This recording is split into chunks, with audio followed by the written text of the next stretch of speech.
Quantos estão felizes nessa noite? Diga graças a Deus. Quantos estão felizes nessa noite? Diga glória ao Pai, glória ao Filho, glória ao Espírito Santo de Deus. Convido a igreja que abra sua Bíblia no livro de Gênesis, por favor, capítulo de número 18, e vamos entrar já na ministração da palavra de Deus. Glória a Deus. Gênesis capítulo 18. Enquanto eu estou folheando a minha Bíblia, os irmãos lá na mesa de som já estão jogando aqui no telão, né? É mais rápido os irmãos jogarem no telão do que eu folhear minha Bíblia aqui. E o texto aqui, ele diz assim, aparecem 3 anjos a Abraão, e diz assim o versículo 1: depois apareceu-lhe o Senhor nos carvalhais de Manre, estando ele assentado à porta da tenda, quando tinha aquecido o dia, ou no maior calor do dia. E levantou os olhos e olhou, e eis 3 varões estavam em pé junto a ele, e vendo-os, correu da porta da tenda ao seu encontro e inclinou-se à terra. Eu vou voltar mais uma vez o versículo 1 do capítulo 18, né? Depois apareceu-lhe o Senhor nos carvalhais de Manre, estando ele assentado à porta da tenda, quando tinha aquecido o dia, ou no maior calor do dia. Você pode se sentar em nome de Jesus, e se puder desocupar as suas mãos, dá uma linda salva de palmas para o Senhor, que é bendito para todo sempre.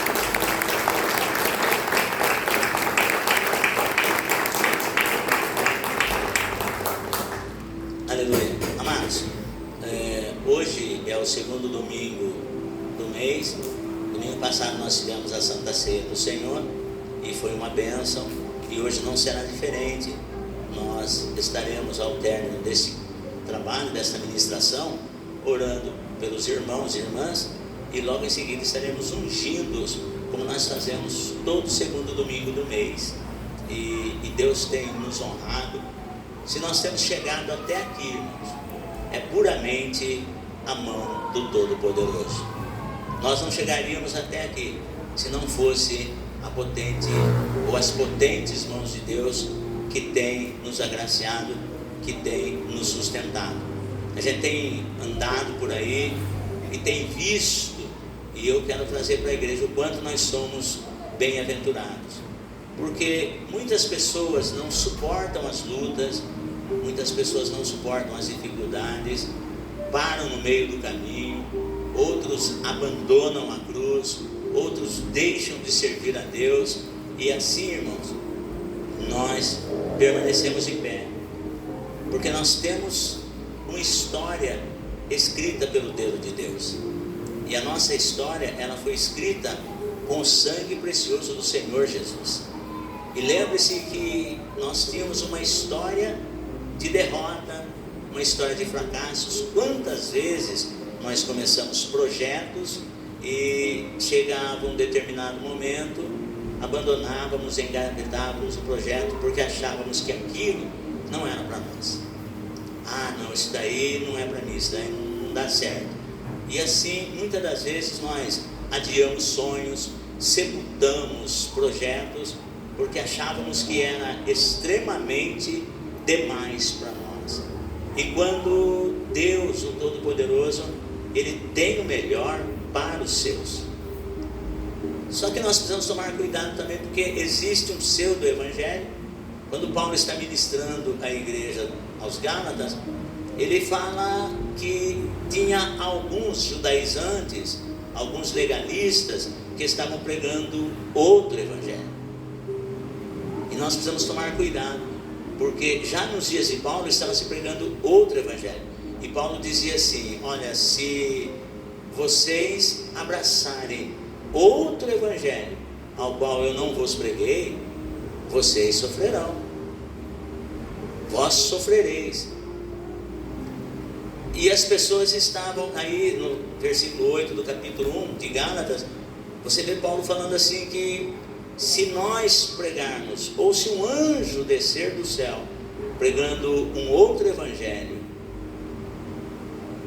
seja anátema. Mas esse outro evangelho que Paulo estava referindo, que os judaizantes estavam pregando, era um evangelho do seguinte motivo: você podia até aceitar Jesus Cristo, você podia até se batizar em o nome do Senhor Jesus Cristo, mas você tinha que passar pelo ritual da circuncisão, porque senão não tem como ser salvo. E Paulo estava corrigindo essa questão. Não, uma vez que você aceitou a Jesus como seu único e suficiente Salvador e Senhor, você confessou com seus lábios que Jesus Cristo é o Filho de Deus, e isso é suficiente para que você seja salvo. E os legalistas estavam pregando um outro evangelho, e isso estava trazendo sofrimento para os crentes dos dias do apóstolo Paulo. E hoje, nós olhando o cenário, nós não vemos diferente. Tem muitas pessoas sofrendo dentro das igrejas, tem muitas pessoas abandonando a fé. E aí a pergunta que não quer calar: a culpa é de Deus? Claro que não. Hebreus capítulo 13, versículo 8 nos afirma que Jesus Cristo é o mesmo, ontem, hoje e eternamente. Deus não muda, Ele continua sendo o mesmo Deus. O apóstolo Tiago, ele diz assim, que em Deus não há mudança e nem sombra de variação. Deus não muda, Ele continua o mesmo. Mas pastor, o que está acontecendo? É que existe um pseudo-evangelho sendo pregado por aí, o evangelho da facilidade. Eu não estou me referindo ao evangelho da prosperidade, é o evangelho da facilidade, o evangelho da barganha. Se você fizer, Deus vai fazer, se você der, Deus vai te dar. E acontece? Não, porque Deus não trabalha com barganha, Deus age por meio da fé. Eu estou falando de Abraão, o nosso pai da fé. E a Bíblia diz: ora, sem fé é impossível agradar a Deus, que é necessário que aquele que dele, de Deus, se aproxima, creia que Ele existe e que é galardoador dos que o buscam. Você busca Deus, creia, Deus tem bênção para você. Mas as bênçãos do Senhor não é porque nós merecemos, porque Deus é um Deus misericordioso, porque Deus é um Deus gracioso. Isaías 59 diz assim: eis que a mão do Senhor não está encolhida para que não possa salvar, nem os teus ouvidos agravados para que não possa ouvir. Mas as vossas iniquidades fazem divisão entre vós e o vosso Deus. E agora, pregador? E agora, pastor? O que eu faço? Pecado? Quem perdoa é Deus. Mas isso, Deus já deu a providência, enviou Jesus Cristo para nos perdoar os pecados e nos limpar de toda injustiça. Aleluia! Mas em nenhum momento o Senhor disse que seria fácil. Paulo diz que o evangelho foi pregado primeiramente a Abraão. Abraão foi o primeiro que recebeu a mensagem do evangelho de Deus. E ele teve os seus percalços, ele teve as suas dificuldades, mas ele venceu.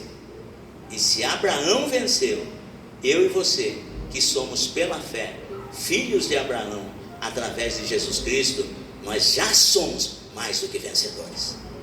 Então nesta noite eu digo para você: persevera. Jesus nunca falou que seria fácil. Jesus, ele trouxe para mim e para você a vida cristã como se fosse algo que deveria ser muito bem pensado. Deveria ser muito bem pensado. Assim como o Senhor planejou a vida cristã, nós, ao adentrarmos nela, na vida cristã, precisamos também ter isso em mente. Porque não existe o ex-crente, não existe o ex-cristão, mas existe, eu estava falando hoje aqui de manhã, o que existe muitas das vezes é o cristão obediente e o cristão desobediente. E Jesus fala assim, porque o reino de Deus é comparado a um homem que quis construir uma torre, ao homem que quis edificar uma torre, e ele precisou fazer conta dos gastos que ele ia ter, porque ele ia colocar o fundamento, ele ia colocar os alicerces, e ele precisaria saber se ele tinha com o que terminar essa torre.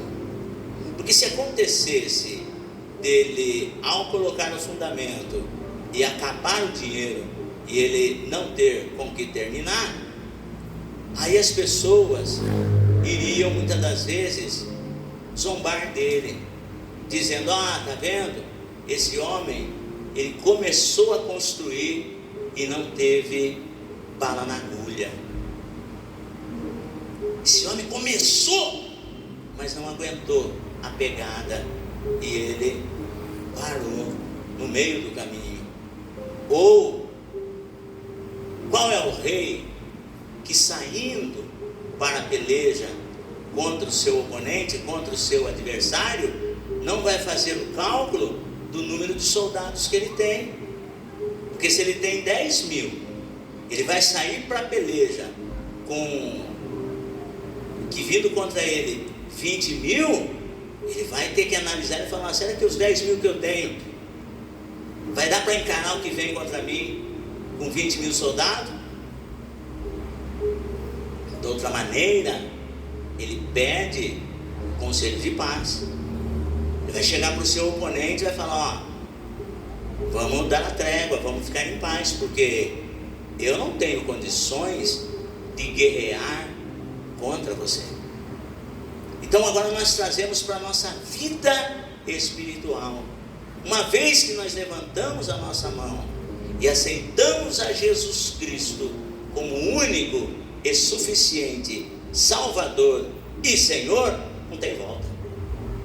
É daqui para a eternidade com Cristo.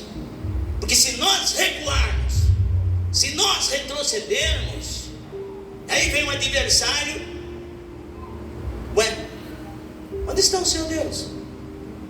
Bom, mas você falou tanto desse Deus para mim, você falou tanto que esse Deus faz, você falou que esse Deus, e agora? Como que fica? Esse seu Deus faz ou não faz? Esse seu Deus é ou não é? Então, e Jesus, ele nunca, em hipótese alguma, quando ele chama os seus discípulos,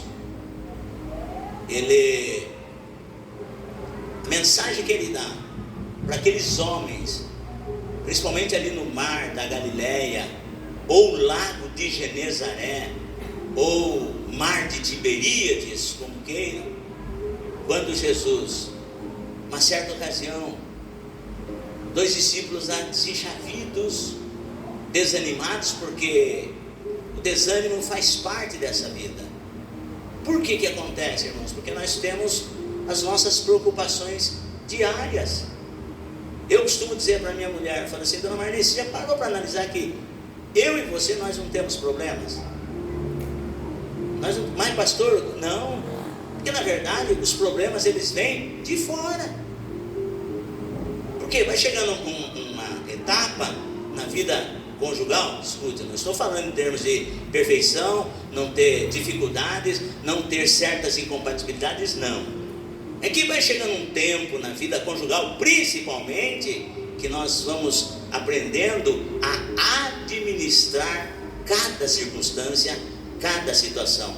Por isso, hoje, eu louvo a Deus pelas dificuldades, porque na bonança, na época boa, você não aprende muito, mas nas dificuldades, como o Senhor Deus nos ensina. Então eu estou pregando para pessoas que de repente você está passando por um momento muito difícil, e você diz assim: eu acho que eu não vou aguentar, eu acho que eu não vou suportar. Você aguenta sim, porque o Pai, o Filho e o Espírito Santo, contigo, com o seu cônjuge, com a sua esposa, com o seu esposo, são o famoso cordão de 3 dobras, e Deus está com você nessa aliança que você e seu cônjuge fizeram. Pastor, mas eu não estou entendendo isso que eu estou passando. Você não tem que entender, simplesmente crer, porque tudo é possível aquele que crê.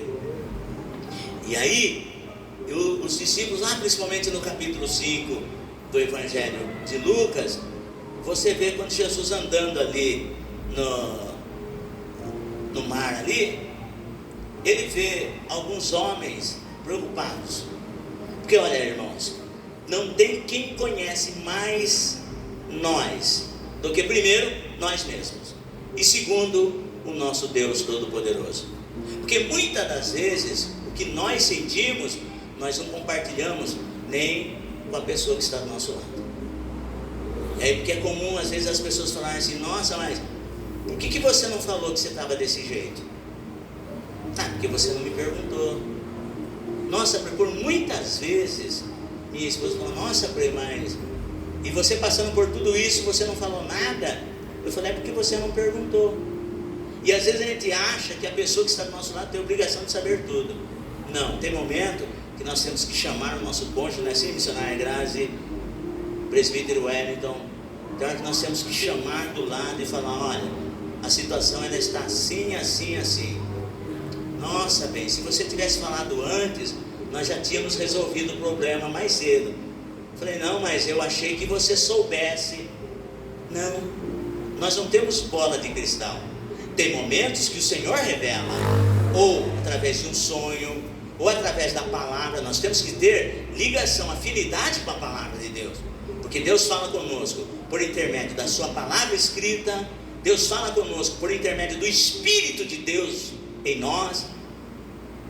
Deus fala conosco através de um sonho, uma visão, ou Deus fala conosco através do profeta.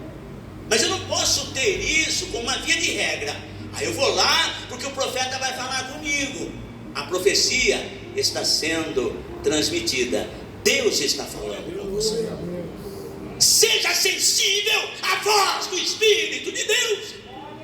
Que a maior prosperidade na vida do cristão não é a quantidade de ouro que ele carrega, não é a quantidade de dinheiro que ele tem no banco. Não, não, não. A maior prosperidade do cristão é o Espírito de Deus na sua vida. Essa é a maior riqueza que eu e você temos, o Espírito Santo de Deus. Não permita nunca que esse bendito Espírito se apague da sua vida. Que a maior riqueza que nós temos, irmão, é o selo da nossa redenção, é o penhor da nossa herança. É como se Deus está dizendo: ó, é marcado, daqui a pouco eu venho buscar. O Senhor vem buscar quem? O que é dele. O Senhor vem buscar quem é dele. Quantos são de Deus aqui nessa noite? Então fique tranquilo, Deus virá nos buscar. Só que o Senhor, Ele nos conhece, Ele sabe aquilo que nos traz preocupações. E Ele andando ali no mar da Galileia, Ele viu alguns homens que estavam lavando as redes. Porque quando você vai lavar uma determinada ferramenta, é porque aquela você já não vai usar mais. Você já usou, eu lembro quando eu trabalhei na construção civil, eu era servente de pedreiro. E era assim, o pedreiro, e quando ele chegava de manhã, a ferramenta tinha até intacta para ele. Mas quem que tinha que deixar em ordem? O servente. Então quando chegava de manhã, eu falava assim: Tiano, que era o meu apelido, Tiano, pega aquela enxada para mim lá. Tiano, vai dar uma amassada de concreto lá. Tiano, faz isso, aquilo, outro. Eu ia fazendo. E quando chegava no fim da tarde, Tiano, vai lavando as ferramentas que daqui a pouco nós vai embora. Eu não via a hora. Bendita hora essa. Lava as ferramentas que nós já vai embora. E aí, lavava as ferramentas, animado, porque tinha vencido mais um dia. Mas com esses discípulos não, o negócio foi diferente. Eles tinham trabalhado a noite toda, porque o ramo dos primeiros discípulos de Jesus, não de todos, mas de alguns, era a pesca. E eles eram bem sucedidos, porque eles tinham ali o ramo da pesca, a família toda ali. Então era algo rentável. E isso chama atenção, porque naquela manhã Jesus andando ali, e o lance é esse, é a palavra de Deus. Porque eu falo isso para o marido, falo isso para a esposa, falo para os pais, falo para os filhos, falo para os simpatizantes, para os membros, falo para o obreiro, falo para a obreira, para o aspirante a obreiro e obreira. Se a palavra de Deus não te mudar, e não te mudar, nada vai acontecer. E e nada pode te mudar, e nada pode te mudar. Não é uma instituição religiosa que traz mudança na presença do homem e da mulher, porque existem muitas pessoas que vêm para a igreja, ouvem a palavra de Deus e quando saem, continuam fazendo as mesmas coisas erradas. Então, o texto bíblico, quando ele é aberto e lido, ele é a transmissão da palavra de Deus. Se a pessoa pega aquela palavra, põe na tábua do coração, entendendo aquilo que Jesus disse, que a palavra que eu vos digo é espírito e vida. É espírito e vida. Então eu estou pregando para alguém que está com o casamento falido, estou pregando para alguém que está com a conta bancária destruída, estou pregando para quem está com um problema de enfermidade física, ou até mesmo quem está passando por um problema psíquico, mental, espiritual. E quando essa palavra entra na tua vida, pode ter certeza de uma coisa: se você crer e tomar posse, você vai sair daqui e a partir de hoje vai viver uma vida diferente. E essa vida diferente, ela vai impactar pessoas que te conhecem. Na tua casa, de repente o casamento era algo conturbante ou conturbado. Aí o marido vai chegar e falar: o que está acontecendo com você? Teve pagamento, você não falou nada, está faltando isso, está fazendo aquilo, e não sei o que, tem que pagar isso, tem que pagar aquilo. Estou vendo que você não está falando mais nada, o que está acontecendo? Bem, eu aprendi a esperar no Senhor. O quê? Esperar em quem? Pirou na batatinha? Esqueceu que dia é hoje? Não, eu estou ciente, porque eu entendi que esse é o dia que fez o Senhor. Eu tenho que me regozijar e esperar nele, porque o nosso Deus é o Deus da providência. Você escutou isso? Onde você está indo que você está ouvindo isso? Não, peraí, eu estou indo na igreja. Que igreja que você está indo? Eu não estou fazendo propaganda ministerial, longe disso, porque nós temos que pregar a palavra de Deus, mas precisamos saber como que nós ouvimos a palavra de Deus. Porque se você sair daqui nessa noite entendendo que essa palavra, ela é espírito e vida, se o seu casamento está morto, o Senhor vai ressuscitar. Se o problema é que os filhos nas drogas, Deus vai libertar. Mas eu tomando posse, a palavra, ela me alcança primeiro, ela muda primeiro a minha vida. E onde você ouviu isso? Aí eu estava num culto lá, os pregadores lá da igreja Tempo Pentecostal Conhecendo a Cristo trouxeram uma palavra assim, assim, assim. Quando que tem culto lá na sua igreja? Agora nós vamos ter culto quinta-feira. Quinta-feira eu quero ir com você. E vem até aqui, o Espírito Santo faz uma obra. Mas por quê? Porque você começa a praticar a palavra de Deus. E a palavra de Deus, ela vai nos confrontar. E muitas das vezes nós falamos assim: mas o meu marido que deveria estar aqui para ouvir a palavra, a minha esposa que deveria estar aqui para ouvir a palavra, a minha filha que deveria estar aqui. Não, Deus trouxe você aqui.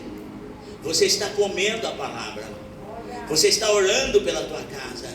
O Senhor fala: enquanto você está aqui na minha casa, eu estou cuidando da sua. Fique tranquilo, fique tranquila, Deus cuida de você. Não é fácil, é viver pela fé. E viver pela fé, você vem buscando, você vem orando, e você fala: amanhã as coisas vão melhorar, e piora um pouquinho mais. O Senhor fala assim: fique tranquilo, eu até permito que se complique, mas eu chego para descomplicar. Fique tranquilo.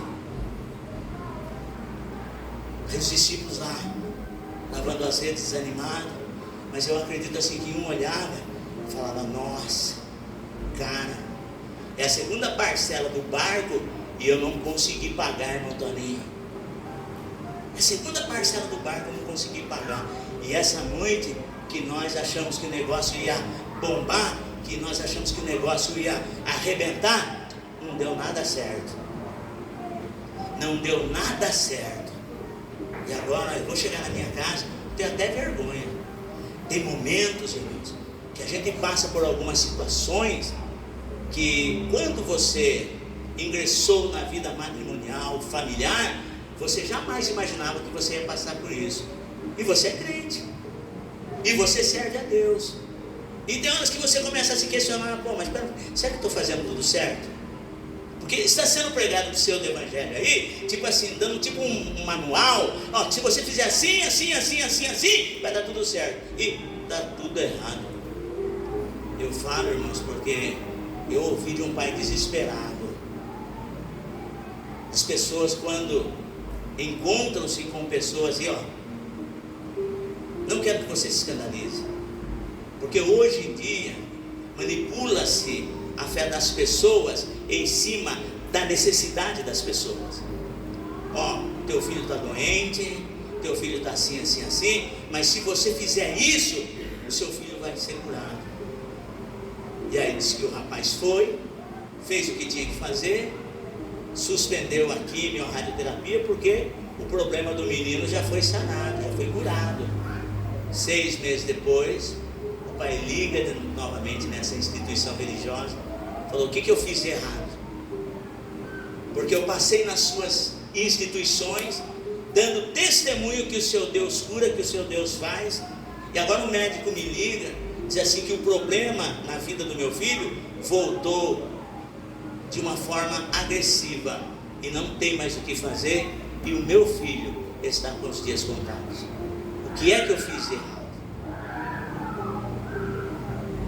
Porque às vezes as pessoas, nas nossas necessidades, o que não faltam é outro evangelho sendo pregado, dizendo: se você fizer assim, conforme eles dizem, as coisas vão acontecer. E não aconteceu. Chega um determinado dia, esse pai desesperado pega o filho morto e para o líder dessa instituição fala: ó, vem cá, porque eu acredito que você, o Deus que você serve, o Deus que você prega, pode ressuscitar o meu filho, porque tudo que vocês pedirem eu fiz. Eu precisava do carro, porque Deus queria o carro, eu dei carro. Precisava de valor financeiro, eu dei certo valor financeiro, e o meu filho morreu. Então eu acredito assim, que se vocês vierem aqui e orar, meu filho vai ressuscitar. E eu sei que os irmãos sabem que o filho não ressuscitou. É o outro evangelho. E Jesus nunca disse que seria fácil. Ele nunca disse que seria fácil. Eu venho aqui dizer para você que tempos difíceis, tempos trabalhosos, é uma oportunidade para Deus realizar o sobrenatural dentro da vontade dele. Guarde bem isso. Não jogue a toalha. E esses discípulos, os primeiros, que Jesus escolheu 12, e vocês vão dar continuidade na obra. E naquele momento que eles estavam ali, Jesus pede que um dos barcos seja cedido para ele. E ele entra dentro do barco, e do barco ele começa a ensinar a multidão a palavra. Deixa eu dizer aqui para você, meu querido, eu falo porque isso aconteceu comigo. 29 anos de fé. Eu não nasci num berço evangélico, não sabia nem manusear a palavra de Deus. Essa madrugada, 2h33 da manhã, eu contei isso aqui na escola bíblica dominical, 2h33 da manhã, o Espírito Santo me fez lembrar, quando eu tinha meus 15, 16 anos, o meu pai chegava para mim e falava assim: Tiano, vem cá. E eu chegava perto dele, e ele sedento para pregar para alguém, sedento para falar do amor de Jesus para alguém, falava assim: Tiano, vem cá. E eu chegava até perto dele, ele falava assim: leia para mim esse trecho aqui, era a Bíblia. Eu lia para ele, tal. Não perguntem para mim que texto que eu lia, que eu não vou lembrar. Ele dizia assim: leia aqui para mim. Eu lia para ele, porque graças a Deus, irmãos, se tem uma coisa que Deus me deu, foi o dom da leitura. Isso eu posso falar que foi Deus que me deu. E aí eu lia a palavra do meu pai, ele falava assim: você entende o que você está lendo? Eu falava: não entendo, pai. Aí ele começava a pregar para mim. 29 anos se passaram, e hoje o Espírito Santo me fez lembrar exatamente que aquele tempo que meu pai pedia para eu ler para ele, que ele não tinha uma boa leitura, mas ele estava querendo mais, era pregar para mim. Ou seja, ele estava ensaiando a pregação que provavelmente ele teria de noite, e eu era a primeira alma que ele pregava a mensagem que Deus falou. 29 anos eu entendi. E aí eu falei assim: Deus, como o Senhor é maravilhoso. Quando meu pai pedia para que eu lesse a Bíblia para ele, eu não sabia nem o que eu estava lendo. E hoje, pela misericórdia do Senhor, 29 anos se passaram e o Senhor me fez pregador da tua palavra. Você pode aplaudir o nome do Senhor Jesus? Mas imagine o que Deus pode fazer com você. Imagine o que Deus pode fazer com seus filhos. Imagine o que Deus pode fazer com você. Porque a responsabilidade de Jesus é que as pessoas entendam a sua palavra. E ele começou a ensinar do barco. Detalhe, o barco era de Simão Pedro. Jesus chegou num camarada ali mais complicado, num cara que era assim: não, eu preciso ver para acreditar. Era um cidadão daquele, você pode falar o que for, porque se você, na sua caminhada cristã, você vai deparar com todo tipo de pessoa. Você vai deparar com pessoas que aceitam o seu testemunho, você vai se deparar com pessoas que duvidam do teu testemunho, e você vai encontrar com pessoas, muitas das vezes dentro da sua própria casa, você vai encontrar pessoas que não querem nem saber do seu testemunho. Mas não perca a tua paz, porque no devido tempo Deus fará o que Ele tem que fazer. E aí chegou no barco de Simão Pedro. O cara estava passando o problema mais complicado, estava com vergonha de voltar para casa. Depois que Jesus terminou de ensinar a multidão a palavra, e detalhe, no capítulo 5 de Lucas, você vê que as pessoas se acotovelavam para ouvir a palavra. E hoje, irmãos, as pessoas não querem mais ouvir a palavra, elas querem ouvir entretenimento. Se o pregador, se o pastor, ele é uma pessoa engraçada, meu Deus. Às vezes o cara faz chacota com o casamento, faz chacota com o marido, porque o marido tem uma barriga avantajada, porque a mulher é isso, porque todo mundo com a cara. Só que sai feliz por fora, mas a vida conjugal não muda. Hoje as pessoas, elas amontoam, como diz Paulo, comichão nos ouvidos. Elas não querem ouvir a palavra que confronta. Elas querem ouvir palavras que massageiam o ego. Hinos que falam: você é filho, você é filha, você é filha, você é filho. Só que o filho, ele tem os seus privilégios, mas ele também tem os seus deveres como filho. É uma via de mão dupla. E hoje em dia as pessoas não querem isso, e por isso a vida não muda. E eu creio da seguinte maneira: você veio hoje aqui, está ouvindo a palavra de Deus. Quando você chegar na sua casa, se olhe no espelho, fala: como que está a minha vida? Pastor Salustiano trouxe uma palavra, que o texto que eu li lá em Gênesis é sobre o calor do dia. E esse calor do dia, se você trouxer para o tempo literal, você vai falar que é por volta do meio-dia, no ápice do sol escaldante. Mas se você trazer para a sua vida espiritual, você vai ver que é o dia mais complicado da sua vida. Quando naquele dia, quando é esse período que você está passando, parece que nada dá certo. Dá essa impressão que você, estando calado, está errado. Parece que tudo conspira contra você. Esse é o maior calor do dia. E aí vem o que se fazer no maior calor do dia. Em paradoxo com o maior calor do dia, vem a noite do fracasso. Olha que interessante. Como lidar com isso? Quando eu aceitei a Jesus Cristo, isso não estava no script. O Senhor não falou que eu ia passar por um momento desse. É que você não prestou atenção, porque se você observar Isaías 43, 2, o Senhor falou: quando passares pelas águas, pelos rios e pelo fogo, eu vou estar com você em qualquer situação. Mas o problema é: será que quando eu passar por esses estágios de dificuldades na minha vida, eu vou querer estar com o Senhor? E é isso que Jesus, no capítulo 5, estava ensinando para a multidão, que eles se acotovelavam para ouvir a palavra. Isso vai nos confrontar, porque vai me tirar da minha zona de conforto, vai me tirar da filosofia em que eu trazia para a minha vida. Ah, não, tem que ser assim. Ó, e aí quando Jesus acabou de falar, ele disse para Simão Pedro: faze-te ao mar alto e lançai a sua rede para pescar.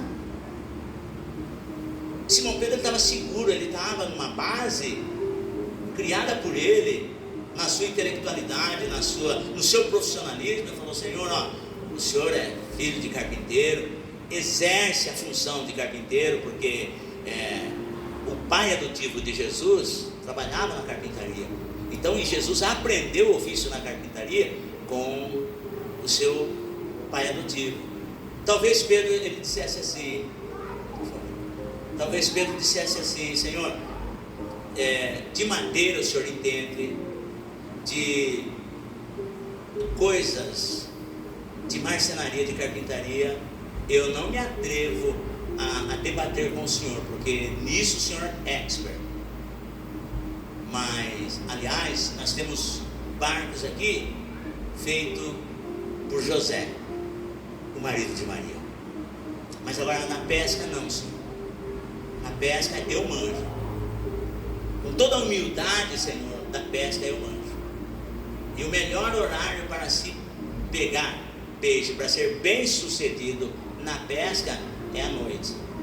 Agora, o senhor vem falar para mim, nesse horário, ir ao mar alto e lançar a rede? Todo esse lugar que o senhor está falando para mim, eu bati a rede de um lado ao outro, não peguei nada. Nós não apanhamos nada.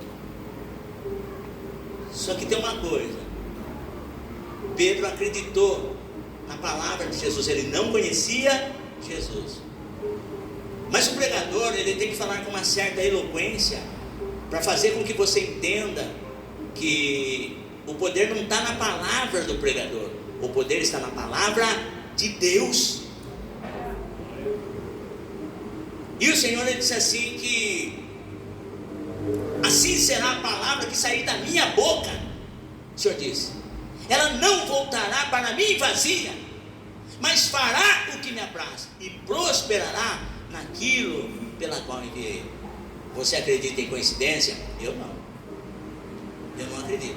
O fato de você estar aqui nessa noite, passando por essa dificuldade, passando por esse problema, é que, mas Deus queria que eu passasse por isso. Não, Deus não projetou esse problema para você passar, mas através desse problema Ele disse para você: vinde a mim, você que está cansada, oprimida, cansado, oprimido, eu vou aliviar você desse mal. Eu vou mudar a tua história, eu vou mudar a tua vida.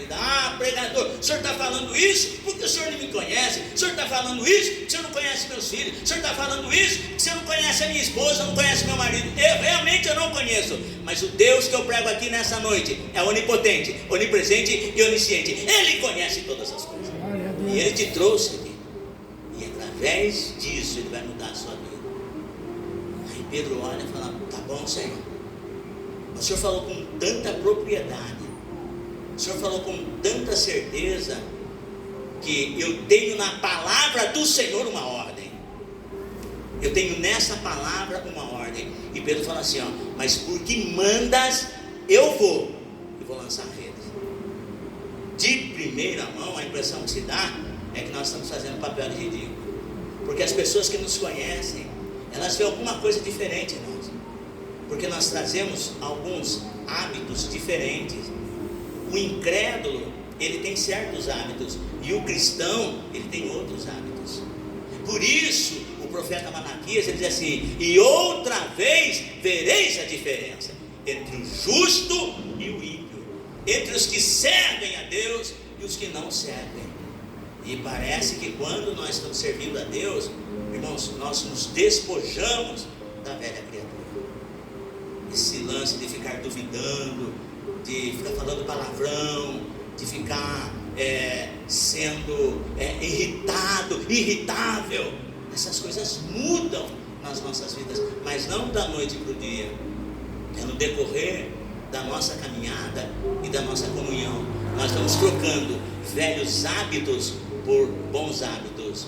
Aí nós começamos agora a ler a Bíblia, nós começamos agora a orar, Nós começamos agora a falar de Deus, nós começamos agora a frequentar os cultos, e nós começamos a compartilhar, porque aquilo que é bom para mim, eu vou compartilhar. Agora, se eu não me aproprio, subentende-se que não é bom.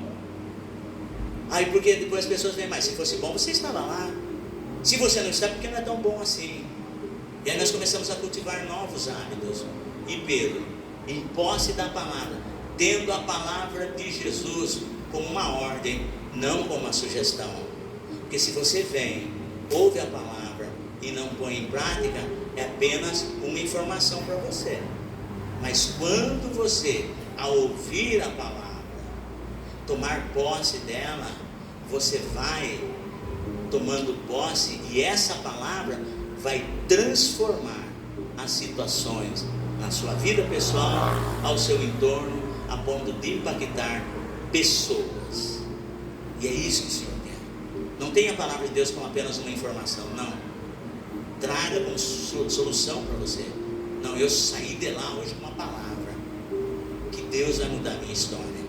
E o apóstolo Pedro, naquela hora, ele foi ao mar alto.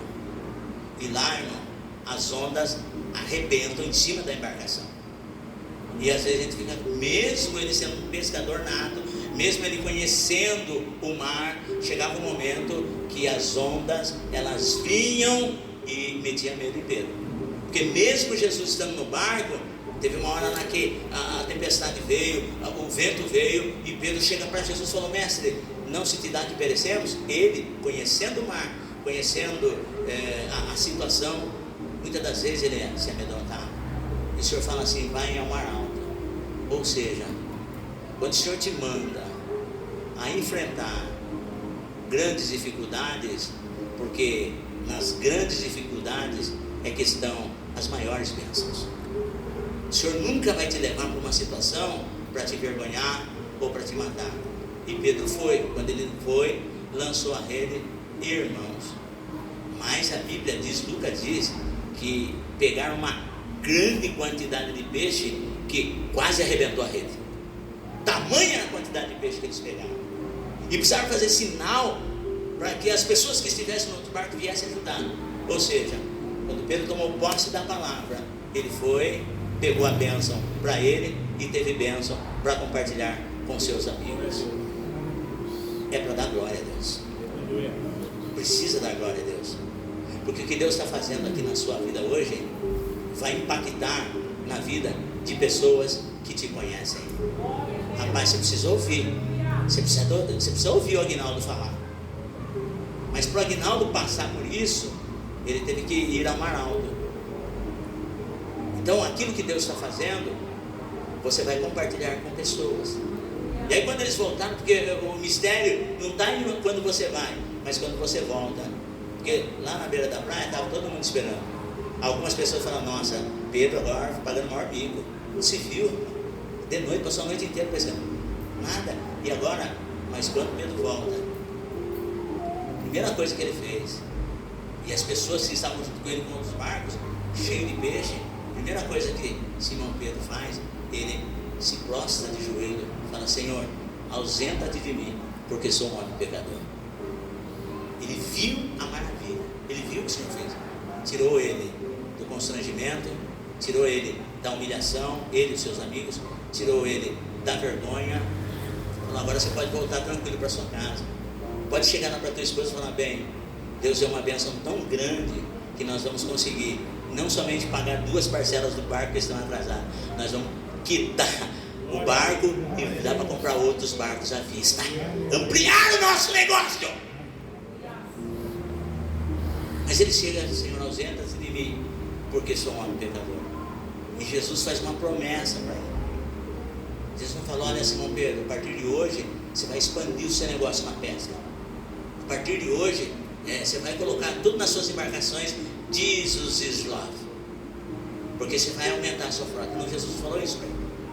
Jesus só falou assim para ele: não temas, que a partir de hoje serás pescador de homens. Sabe o que Pedro fez? Agora que ele ia bombar, irmãos, agora que ele ia arrebentar, porque agora ele encontrou Jesus. E Jesus, no único dia que ele encontrou Jesus, que ele prestou um barco para Jesus, Jesus mudou a vida dele e falou: Jesus, então vamos fazer o seguinte, agora esse barco que eu emprestei para o senhor, esse aqui é do senhor agora. Eu vou comprar outros barcos para mim, e agora vamos criar minha rede de pesca, eu vou contratar pessoas. Foi isso que Simão Pedro fez? Não, porque ele tinha uma promessa, e a promessa que Jesus fez para Simão Pedro foi uma promessa maior do que ele. Porque quando você vive por algo maior do que você está até disposto a morrer por aquilo que é maior do que você acredita. Sabe o que Simão Pedro fez? Largou tudo. Agora que ele ia arrebentar mesmo, profissionalmente falando, ele largou tudo, porque o Senhor falou para ele: a partir de hoje serás pescador de homens. Ele largou tudo e passou a servir a Jesus, falando assim: pescador de homens? Que negócio é esse? Eu quero. Aonde o Senhor for, eu quero estar junto com o Senhor. Ele passou, a partir daquele momento, a servir o Senhor. Isso aconteceu na pior noite da sua vida. O nosso pai da fé, Abraão, e você vai entender o porquê que Deus chamou Abraão. Porque Abraão, olha, sinceramente falando, me perdoe o termo, se você escandalizar o que eu vou falar, mas Abraão era louco por Deus. Abraão era louco por Deus. E é isso que Deus quer. O apóstolo Paulo fala assim: eu fui salvo pela loucura da pregação. Irmão, que isso? Ser cristão verdadeiramente é ser loucamente apaixonado por Jesus. Está tudo conspirando contra você, está tudo dando errado, mas a qualquer momento ele vai se pôr de pé e vai me dar vitória. Abraão era louco por Deus. Ele era apaixonado. Quando Deus falou para ele: sai da tua terra, da tua parentela, da casa dos teus pais e vai para a terra que eu te mostrarei. Hebreus fala que Abraão nem sabia para onde ia, mas se Deus mandou, eu vou. Isso é loucura, irmão. E ele não era sozinho, ele tinha esposa, ele tinha servos. Bem, Deus falou comigo. E detalhe, não era só Abraão que era louco, a mulher de Abraão era louca que nem ele. Deus falou comigo. O que Deus falou? Que nós temos que sair da casa do pai, da casa da parentela e para a terra que ele tem para nós. E o que você vai fazer, velho? Bora lá. Dois velhos indo para onde Deus mandou. Mas aonde Deus mandou? Ele não mostrou ainda.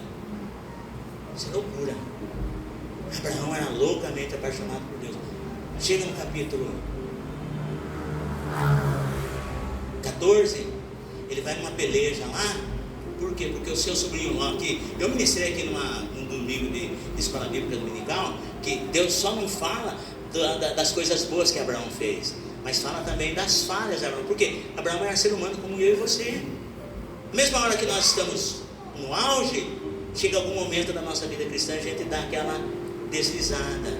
Mas mesmo naquela deslizada, Deus nos toma pela mão e nos põe de pé. E é assim que ele fazia com Abraão. Aí no capítulo 14, você vê que Ló fez algumas besteiras, porque Abraão trouxe Ló com ele, não deveria trazer, mas trouxe, abriu uma concessão naquilo que Deus falou que não deveria fazer, trouxe Ló, e Ló acabou trazendo problema. E isso a ponto de trazer contendas entre os pastores de Abraão e os pastores de Ló. Separaram, Ló foi armar sua tenda lá em Sodoma e Gomorra, porque ele via com os olhos carnais que ali era o jardim do Senhor, o paraíso de Deus. Mas os moradores de Sodoma e Gomorra eram grandes pecadores diante de Deus, e Deus iria destruí-los. Mas ali no capítulo 14, Ló agora vai cativo. Abraão arma-se com 318 dos seus servos, vai e recupera Ló, traz Ló de volta, e toda aquela assim, e de repente vem Melquisedeque, rei de Salém, rei de justiça e paz, e ele vem trazendo um banquete para Abraão, pão e vinho. E Abraão, a Bíblia diz que ele dá-lhe o dízimo de tudo. O rei de Salém vem para honrar Abraão, e Abraão agora vai honrar o rei Melquisedeque com o dízimo de tudo. E aí algumas pessoas, os antidizimistas, eles falam assim: viu, nós não damos o dízimo porque o dízimo é da lei. Não é da lei. Abraão, nosso pai da fé, ele mostra que o dízimo é pela fé, porque a lei foi 430 anos depois de Abraão, veio nos dias de Moisés. E o escritor aos Hebreus fala que Melquisedeque é um tipo do sacerdócio de Cristo. Então Abraão foi o primeiro homem que recebeu o evangelho, foi Abraão, e ele dizimou. Mas aí vem o rei de Sodoma, porque ele viu que o Melquisedeque veio honrando Abraão, e Abraão deu-lhe o dízimo de tudo, porque pão e vinho simboliza para nós a santa ceia do Senhor. E aí o rei de Sodoma, ele veio também para querer honrar Abraão. Ele falou assim: ó, todos os bens, todos os pertences que vocês pegaram nessa batalha, você pode pegar para você. Somente me dá as almas, os homens, as pessoas, que elas me pertencem.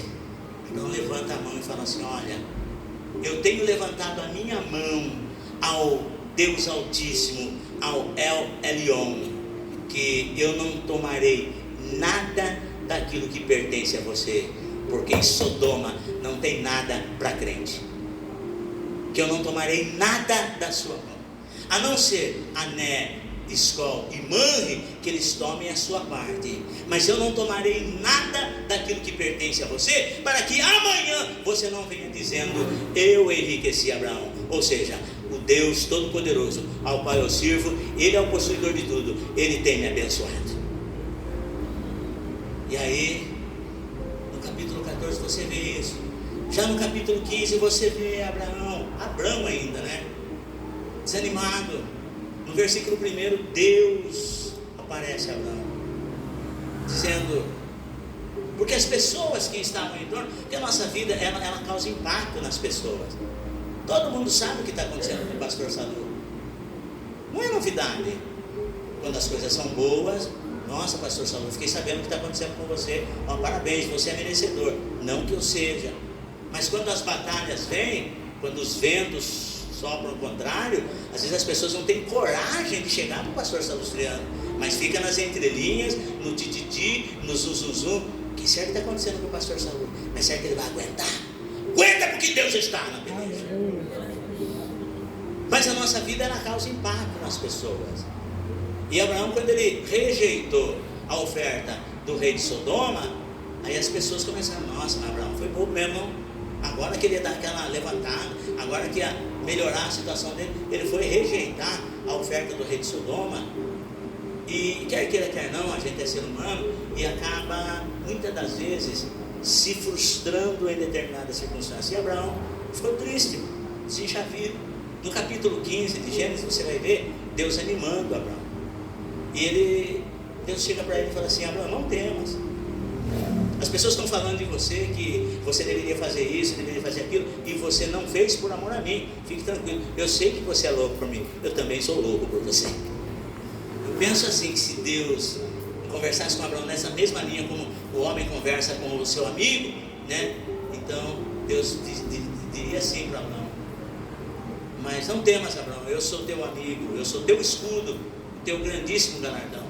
E aí Abraão fala assim: Senhor, tudo bem, o Senhor é meu escudo, meu grandíssimo galardão, diz que eu não devo temer, mas e aí, que me has de dar? Pois eu ando sem filho, e o mordomo da minha casa será, e o dono da minha casa, o meu herdeiro, será o nascido na minha casa. Deus falou: não, esse não será o teu herdeiro, mas aquele que das tuas entranhas nascer, esse será o seu herdeiro. E levou-o para fora. E é uma noite escura, estou falando de noite no capítulo 5 de Lucas, porque às vezes tem momento que a gente fica mesmo num problema difícil, sendo homem de Deus, sendo mulher de Deus, e às vezes o diabo ele começa a falar: pô, mas você não é crente, você não está fazendo uma campanha lá na igreja do pastor Salu, você não está indo para os cultos lá e tal, e está nessa vida, meu. E a gente fica assim, tem hora que você prefere não comentar o que você está se passando, para não passar vergonha. E só que Deus fala para Abraão, Salmo 30, versículo 5, diz assim, que o choro pode durar uma noite, mas a alegria vem pela manhã. E agora, Abraão, ele sai para fora, porque Deus fala: sai para fora. E ele sai para fora, olha para os céus. Ele olha para o céu, vê aquele céu estrelado, lindo, maravilhoso. E Deus fala: conta as estrelas, se você puder. Eu acredito uma coisa, se tem uma coisa que Abraão gostava, é quando Deus o desafiava. E Deus, se tem uma coisa que Deus preza em mim e você, é quando nós aceitamos os desafios propostos por Deus. Conta as estrelas. Abraão começou a contar. Chegou num momento que ele não aguentou mais, ele falou: está vendo? Assim será a tua descendência. Mas Deus prometeu uma descendência numerosa, poderosa, para alguém que não tinha nenhum filho. Estou falando da trajetória do nosso pai. E aí, isso, Abraão creu, capítulo 15, versículo 6 é assim: e Abraão creu, isso foi imputado por justiça. Porque Abraão creu, mesmo contra as possibilidades, Abraão creu. Isso no capítulo 15, o Senhor vem e anima ele. Já no capítulo 16, de Gênesis ainda, você vê. Agora, Sarai, uma mulher satisfeita. Eu trago isso para os irmãos entenderem, porque marido e mulher precisam estar na mesma sintonia. Eu sei que existem divergências, mas toda divergência entre marido e mulher, quando eu estou falando de hábitos cristãos, porque outra vez vereis a diferença entre o justo e o ímpio, entre os que servem a Deus e os que não servem. Toda divergência entre o casal tem que ter por árbitro a palavra. A palavra de Deus tem que ser o nosso árbitro. Eu sei bem que você pensa desse jeito, eu sei bem que seu ponto de vista é assim, mas e o que diz a palavra de Deus? E quando eu e você nos pautamos na palavra, não tem erro. O nosso problema começa quando nós saímos da palavra. E no capítulo 16 você vê isso, que Abraão, ele há 10 anos morando, saindo de Ur dos Caldeus, na Mesopotâmia, e agora vem a sua mulher e fala assim: 10 anos nós estamos morando aqui, e o que Deus falou até agora não se cumpriu, mas eu tenho uma solução. Ela colocava o eu em primeiro lugar. Eu tenho uma serva egípcia por nome Agar, entra nela e serei edificado dela. Abraão consentiu, mas não foi buscar a presença de Deus, não foi orar a Deus. Irmãos, isso é um costume comum, é um hábito comum entre os moradores ali daquela região. Tem um determinado código de Hammurabi que ele dá essa brecha para que quando o marido ele tem uma esposa que lhe é estéril, ele é permitido coabitar com uma outra mulher e gerar filhos junto com aquela mulher, e é como se fosse filho dele, e não se deve abrir concessão. Eu e você, nós temos que ficar na palavra de Deus. Então marido e mulher tem que estar na mesma sintonia, na mesma fé. Bem, eu penso desse jeito, eu penso daquele. Tudo bem, você é livre para pensar, mas nós somos regidos pelo Espírito de Deus. Lâmpada para os nossos pés é a palavra de Deus, e luz para o nosso caminho. Que caminho nós estamos trilhando? Porque a maior prosperidade é marido e esposa caminharem juntos para a glória de Deus. Sempre foi assim, dona Marli, entre eu e você? Não, até mesmo dentro da igreja, servindo a Deus muito tempo, uma coisa que pegava entre nós dois, eu acredito assim, que pega muitos casais, é a questão do dízimo. Porque muitas pessoas se convertem na mente, no coração, mas no bolso não se converte. Não se converte. E aí eu falava: dona Marli, vamos levar o dízimo. Eu levo quando eu puder. Não é assim, com Deus não é assim. Malaquias é assim que nós temos que trazer todos os dízimos da casa do tesouro para que haja mantimento. Não é sobre eu e sobre você, é sobre Deus e a casa de Deus. E quando os de dentro não faz, a obra não perece. Deus traz de fora, mas a obra de Deus continua. É assim? É assim. Então, a partir do momento que nós nos sintonizamos nisso, a bênção começou a chegar. Isso em todas as áreas: financeiro, congregacional. Porque para eu dirigir congregação, eu fui conversar com a dona Marli, porque se ela não está junto comigo, não tem como fazer a obra. Falei: foi me oferecendo uma oportunidade para estar diante de uma congregação. O que é que você me diz? Porque eu posso ser bem sucedido num púlpito congregacional, eclesiasticamente falando, mas se no púlpito do meu lar eu fracassar, eu já perdi, o diabo ganhou. O que eu faço? Minha esposa falou: pode pegar, que eu estou junto com você. Porque esposas, elas, primeiro Deus, e depois as esposas, sustentam o ministério do marido. Mas o marido, ele investe no ministério da mulher. É assim, senão não funciona.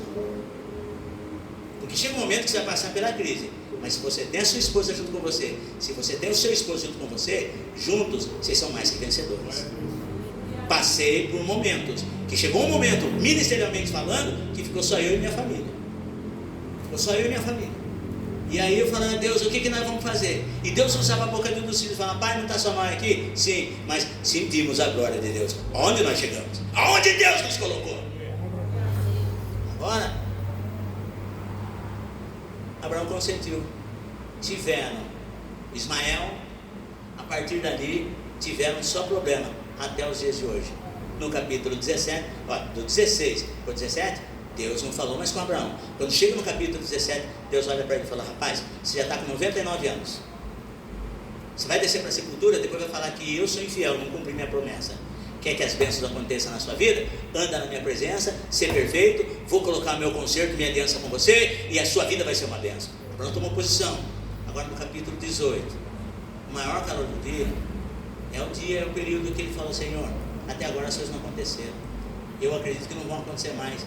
24 anos, a promessa não se cumpriu, eu já não estou mais sozinho, está eu, minha esposa Sara, agora está Agar e o nosso filho Ismael, que começou a trazer tribulação no meu casamento, que eu começo a me perguntar, eu falei, onde foi que eu amarrei a minha égua? Porque depois que Ismael nasceu, acabou a felicidade no meu casamento. No capítulo 18 ele está assim, o maior calor do dia na vida de Abraão estava gerando em cima disso. Porque quando o anjo pergunta, fala, cadê sua mulher, Sara? Está lá dentro da tenda. Esse está lá dentro é como se Abraão falasse assim, está lá dentro, está daquele jeito. Sabe quando alguém pergunta, e seu marido como é que está? Aquela benção, ela está daquele jeito. E a sua esposa como é que está? Está daquele jeito. Então era assim, o maior calor do dia é o momento mais difícil da nossa vida. Eu aprendo com Abraão, eu vou encerrar aqui, que no maior calor do dia, como vencer o maior calor do dia? Primeiro, não deixe o desânimo te vencer. Não deixe. Porque a noite escura, a noite da humilhação, a noite da vergonha, ela pode vir na minha e na sua vida. Mas o Senhor nos dá vitória. Amanhã da alegria está chegando aí.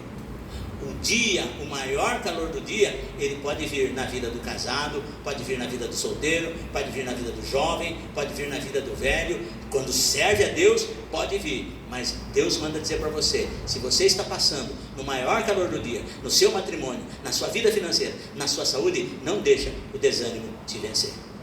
Porque é isso que você vê. Abraão, ele tinha tudo. Quando ele viu 3 varões vindo na sua direção, e ele sentado debaixo do carvalho, ele poderia falar, quer saber uma coisa? Não estou nem aí.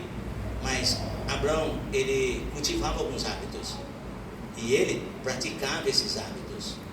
E eu e você, como cristão, temos hábitos que nós desenvolvemos ao longo da nossa vida cristã, e nós não devemos abrir mão. Abraão mesmo passando por aquela situação, ele cultivou o hábito da hospitalidade, ele cultivou o hábito da generosidade, e ele fazia aquilo com reverência, e ele fazia o melhor que ele podia. Então nessa noite, para resumir, pastor, como vencer o maior calor do dia? Pratique os seus hábitos cristãos. Quais são os meus hábitos cristãos? Primeiro, não abra mão do estudo da palavra. Não abra mão. Porque é isso que vai mudar a sua vida.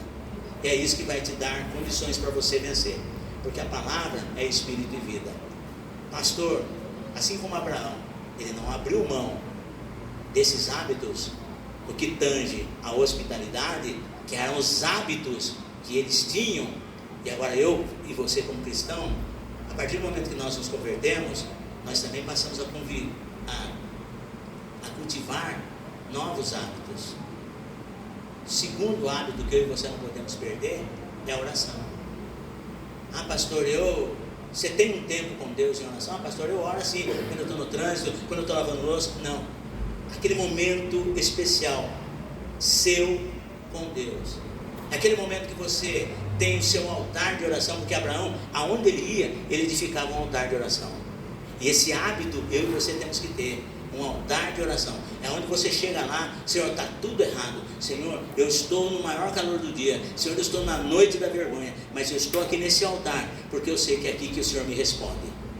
Altar é lugar de sacrifício, altar é lugar de adoração, altar é um lugar de se derramar perante o Senhor, mas é no altar que Deus vem se manifesta para você. Esse hábito você não pode abrir mão. Eu sei que está cheio de gente por aí pregando outro evangelho. Esse negócio de ficar assim, não. Tem que orar, tem que buscar a presença de Deus, porque quando você está lendo a palavra de Deus, Deus está falando com você, e quando você está orando, você está falando com Deus dos seus problemas. Continue cultivando seus hábitos. Pastor, qual outro hábito que eu devo cultivar? É o culto congregacional, porque não parece, mesmo na sua pouca força, mesmo nas suas limitações, as pessoas elas estão olhando porque é assim com Ana. Ana não tinha nenhuma razão para estar na congregação. Aquela mulher que tinha lá um espírito de enfermidade na coluna, ela estava lá encurvada, as pessoas tiravam um sarro dela. E aí o sacerdote falava assim, quando Jesus manda chamar ela, ô mulher, vem cá. E aquela mulher agora ela vai toda encurvada, ela não podia endireitar-se.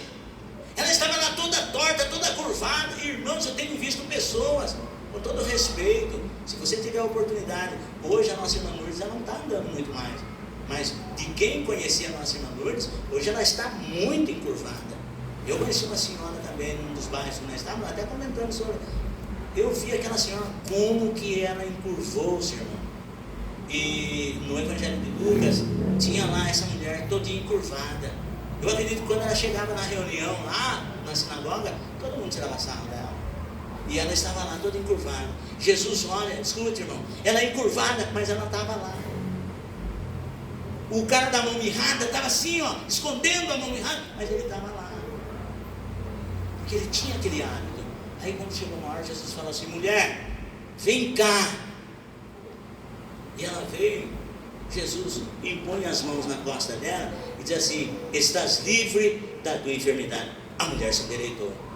Aí os fariseus olharam e falaram assim, olha, tem o sacerdote falou, olha, tem 6 dias na semana em que se pode vir para receber a cura, e essa mulher ela vem justo no dia de sábado para receber. Estou falando de uma coisa que Abraão tinha, ele passa para nós como seus filhos. Mesmo no calor do dia, não deixa o desânimo parar, vencer você. Aí Jesus olha e fala assim, olha, se porventura um boi, uma jumenta cair num poço num dia de sábado, vocês não vão libertar esse animal por ser sábado? Pois bem, e você acha que eu não ia libertar essa filha de Abraão? Porque Abraão, no maior calor do dia, ele não desistiu, ele fez o que tinha que fazer. E essa mulher, mesmo nessa aflição, mesmo nesse dia quente, causticante, ela está aqui prestando adoração, prestando reverência ao Deus Jeová, ao Jeová Rafá, ao Deus que cura. Filha, estás livre dessa tua enfermidade, porque você é filha de Abraão. Então, não perca, não pare e não deixe de praticar os seus hábitos cristãos, porque a qualquer momento, mesmo no maior calor do dia, a bênção vem até você. Porque naquele dia foi o sermão mais popular que nós ouvimos entre os pentecostais, é que o Senhor disse, onde está Sara? Está lá. Então, o ano que vem eu vou voltar aqui e Sara vai estar com o bebê no banco. E Sara atrás da porta riu. E o Senhor disse assim, mas Abraão não sabia que era o Senhor. Abraão não sabia. Mas escute, Sara riu. Por que ela riu? Não, eu não rio não, você riu sim. Porventura haveria alguma coisa demasiadamente impossível para o Senhor? No ano que vem, por esse tempo, Sara vai ter um filho. Então eu venho dizer aqui para você que em um ano muita coisa pode mudar. Em um ano muita coisa pode acontecer. Em um ano esteja preparado porque Deus está fazendo hoje, a partir de hoje, na sua vida pessoal, familiar, financeira, espiritual, porque o Deus de Abraão, Isaac e Jacó é o mesmo Deus dessa igreja. Você crê? Diga amém. Diga assim, eu creio. Diga assim, eu tomo posse das bênçãos de Deus sobre a minha vida, porque Deus não é homem para que minta, e nem filho do homem para que se arrependa. Você crê, diga amém. Você crê, diga graças a Deus. Dá uma linda salva de palmas para o Senhor. Bem forte as suas palmas para o Senhor.